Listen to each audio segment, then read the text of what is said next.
Top quality और consistent performance के लिए सिर्फ सिल्वर पंप नाम याद रखना।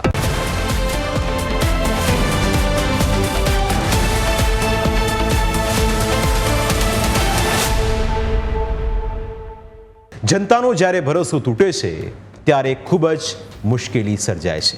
આવી જ રીતે અધિકારીઓએ પણ ભરોસો તોડ્યો અને એક બ્રિજ ધસ થઈ ગયો।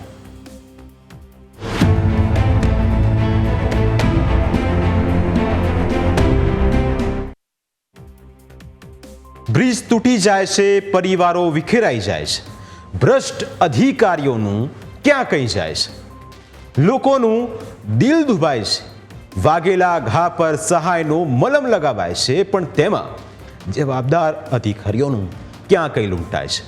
તમે તો સહાયનો મલમ લગાવીને છૂટી જાઓ છો, પણ તમને શું ખબર પાછળથી અમારી દશા શું થાય છે।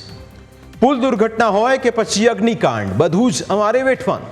અમે પણ માણસ છીએ, અમને પણ દુઃખ થાય છે, કારણ કે તમારા એમ્પાયર ઊભા કરવામાં અમારા જીવ જાય છે। થોડી ઘણી જો બચ્યું હોય શરમ, તો એ શરમ રાખો। હવે બધું જ નજર સામે દેખાય છે। નિર્દોષ લોકોના મોત થાય છે અને તેમાં પણ રાજકારણ થાય છે। જવાબદાર નેતાઓ દુર્ઘટના પહેલા ક્યાં છુપાઈ જાય છે? અમને સારી સુવિધા મળે એટલે અમે ઇન્કમ ટેક્સ ભરીએ, જીએસટી ચૂકવીએ, બદલામાં અમને મોત મળે છે, પણ તમને ક્યાં કંઈ દેખાય છે? બ્રિજ તૂટી જાય છે, પરિવારો વિખેરાઈ જાય છે, ભ્રષ્ટ અધિકારીઓનું ક્યાં કહી જાય છે? કારણ કે જાડી ચામડીના અધિકારીના કારણે આજે અનેક પરિવારોનો માળો વિખેરાઈ ગયો છે। ગંભીરા પુલ દુર્ઘટના બાદથી જનતા પરેશાન છે, વ્યથિત છે, કારણ કે તંત્રના અધિકારીઓ અને નેતાઓ ઘોડા છૂટી જાય પછી તબેલાને તાળા મારવા જાય છે, ત્યાં સુધી તેમને બધું જ સલામત લાગે છે। ગંભીરા દુર્ઘટના બાદ જે અધિકારીને ફરજ પરથી મોકૂફ કરાયા તે એન્જિનિયર નૈનેશ નાયકવાલાનો હવે લોકો જાહેરમાં ઉધડો લઈ રહ્યા છે। લોકોએ જાહેરમાં તેમની સામે સવાલો કરતા નાયકાવાલાને ત્યાંથી ભાગવું પડ્યું। સાંભળો જનતા શું કહી રહી છે। નામ શું છે? તમે કાલે એવું કહેતા કે બ્રિજ સારો છે, બતાવું તમારો વિડીયો। તમે આ બ્લોક તૂટી ગયો છે, તમને ખબર નથી, તમારી જવાબદારી નથી। તમે અહીં આગળ તમાશા જોવા આવો છો, ગામડાના વ્યક્તિ મરી જાય તમાશા જોવા આવો છો તમે અહીં આગળ? તમને ભાન નથી હોતું, તમારી જવાબદારી નથી હોતી? અરે કમ નહીં વાત કરવાની, લોકોનો જીવ ગયો છે, તમારો કોઈ દીકરો મરી ગયો છે, તમને શું ખબર પડે? તમારે અહીં ઊભું જ ના રહેવાનું આવે। 2-3 વર્ષ પહેલા તમારે અહીં આગળ આવવાનું હતું, આવું ખાલી આગળ હોશિયારી મારવા નહીં આવવાનું। તમે અધિકારીઓ બધા ભ્રષ્ટ અધિકારીઓ પાપે આજે આ બધી ઘટના પણ છે। બે છોકરા મરી છે, શરમ આવી જોઈએ આ લોકોને, આ તંત્ર અધિકારીઓ શરમ આવી જોઈએ। વ્યક્તિ છું, ખાલી સેવા જ કરું છું। તમારી વાત 100% હું એગ્રી છું તમારી વાતમાં। 2022 થી આ લોકોને ખબર છે, પેલા નાયકાવાળા જે બોલા છે ને એને ખબર છે, બોગસ માણસ છે ઈયો। અધિકારી આવીને એવું કહે છે કે મને ખબર નથી, આ તૂટી ગયા પછી એવું કહેતો કે આની બ્લોક તૂટ્યો છે। અહીંયા આગળ 20 જણા મરી ગયા છે, હવે તમે શું વાત કરો છો? આવી શરમ આવી જોઈએ તમને જરી કઈ? તમારો દીકરો, તમારો ઘરનો કોઈ સદસ્ય મોભી મરી ગયો હોય તો, અને અહીંયા આગળ આવી જાય છે, અહીંયા આગળ 60 વર્ષ બીજ ચલાવો છે હજુ તમારે, અહીંયા ચલાવું તને। જનતા જ્યારે ગુસ્સે થાય ત્યારે કોઈનું નથી ચાલતું। અધિકારીઓ ઓફિસમાં બેઠા હોય ને જો કોઈ રજૂઆત કરવા પણ જાય તો તેને કલાકો સુધી રાહ જોવી પડતી હોય છે। હવે જ્યારે આ જ અધિકારીઓને જવાબ આપવા પડે એટલે ફાંફા પડી જાય છે।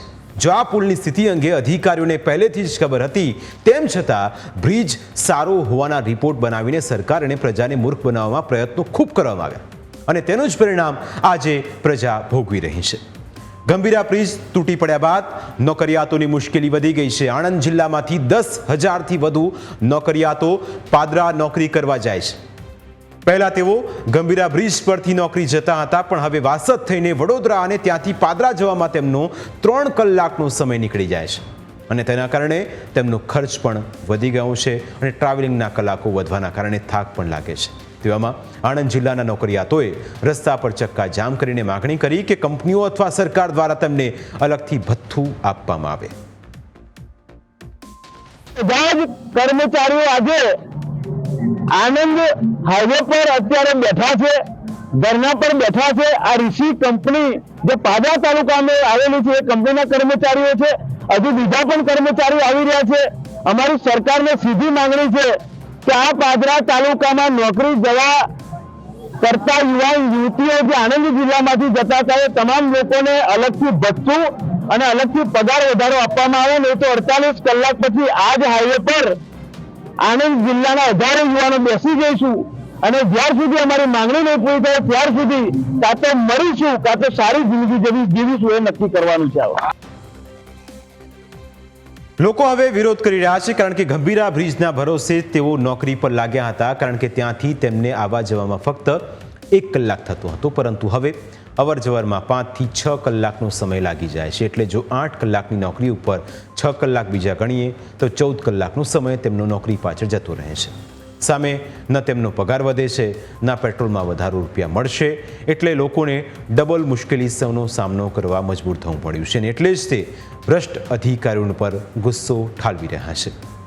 એસીબી એટલે કે એન્ટી કરપ્શન બ્યુરો સંખ્યાબંધ કર્મચારીઓ અને અધિકારીઓને લાંચ લેતા ઝડપી ચૂક્યું છે.